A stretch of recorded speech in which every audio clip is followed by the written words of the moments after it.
안녕하세요, 닥터 코뿔소입니다. 다들 병원에 가시면 이 초음파 기계 많이 보셨을 거예요. 초음파는 정확히 말하면 두 가지 역할이 이제 크게 있어요. 하나는 진단을 하는 겁니다. 근육이 파열이 됐는지 확인할 수 있고, 관절이 물이 찼는지도 볼 수 있고, 인대가 손상이 됐는지 이런 걸 확인할 수가 있습니다. 갈비뼈가 부러졌을 때도 이걸로 볼 수 있어요. 두 번째는 우리가 이제 치료를 할 때 보조를 해줍니다. 바늘이 정확한 위치에 이제 들어가는 것도 확인하고요, 약이 잘 퍼지는지도 확인하고, 신경을 피해서 바늘이 접근하는 것도 확인을 합니다. 제가 이제 중요하게 생각하는 것은 두 번째입니다. 치료가 정확하게 되는 걸 보조를 해준다는 겁니다. 그래서 오늘 왜 초음파가 있는 병원에서 꼭 치료를 받아야 되는지 이야기를 한번 해볼까 합니다.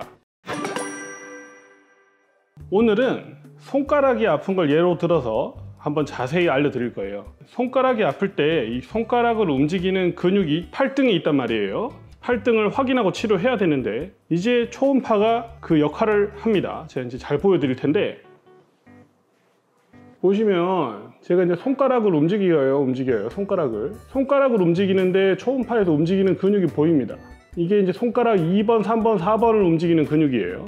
만약에 제 환자가 두 번째 손가락이 아팠다고 해봅시다. 두 번째 손가락이 아팠을 때는 그러면 두 번째 손가락을 움직이는 근육에 약이 정확하게 들어갔을 때가 효과가 제일 좋겠죠. 그러면 이제 제가 두 번째 손가락 움직여 보세요 이렇게 합니다.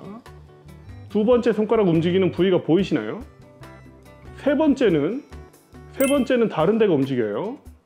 분명히 두 번째와 세 번째 손가락이 움직이는 부위가 차이가 납니다. 이게 초음파의 강점이에요. 근육이 손가락 2, 3, 4번이 움직이는 근육은 한 개입니다. 근육이 한 개인데 이 초음파를 보면 두 번째, 세 번째를 구분할 수가 있습니다. 그럼 제가 주사할 때 어디에 주사할까요? 두 번째 손가락을 움직이는 근육 부위에 주사를 하게 됩니다. 이게 초음파의 굉장한 강점인데, 두 가지 이야기가 있어요. 초음파에 대해서. 하나는 초음파를 보거나 안 보거나 주사 효과의 차이가 크게 없다라는 논문이 있습니다. 뭐 틀린 말은 아니에요. 실력 있는 의사가 주사하면 저도 만져서 주사할 수 있습니다. 만져서 주사할 수 있지만 두 번째 내용이 있습니다. 두 번째 초음파에 대한 내용은 초음파를 사용하면 더 작은 양으로 똑같은 효과를 낼 수 있다. 약을 조금만 써도 효과가 똑같다 그 말이에요. 그럼 환자분들은 무슨 치료를 받고 싶습니까?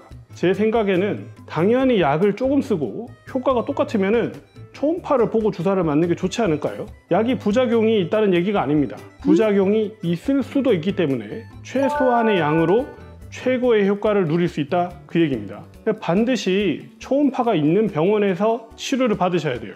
초음파가 아까 무슨 역할을 한다 그랬죠? 신경도 피해가고 혈관도 피해가고 약이 정확한 위치에 퍼지는지도 확인할 수가 있습니다. 훨씬 더 안전하고요. 약을 조금 쓰기 때문에 부작용이 생길 가능성도 낮아지고요. 또 두 번째 손가락에 직접 약이 들어가면 어떨까요?